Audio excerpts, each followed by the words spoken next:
Joint replacement surgery is a life-changing procedure for many people suffering from chronic joint pain or disability from conditions like osteoarthritis or rheumatoid arthritis. Each year, hundreds of thousands of knee and hip replacements are performed in the U.S., helping patients regain mobility and improve their quality of life.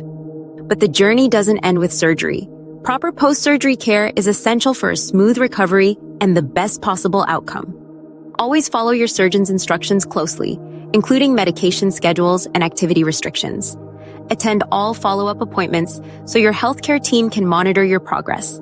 Managing pain and swelling is important, and your doctor may recommend medications, ice, or elevation. Physical therapy plays a key role in restoring strength and flexibility, so stick to your rehab plan. Good nutrition and hydration also support healing. Take steps to prevent falls and injuries, and be aware of signs of complications like infection.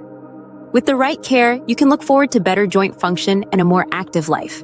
Contact the specialist at the Centers for Advanced Orthopedics to learn more about joint replacement surgery.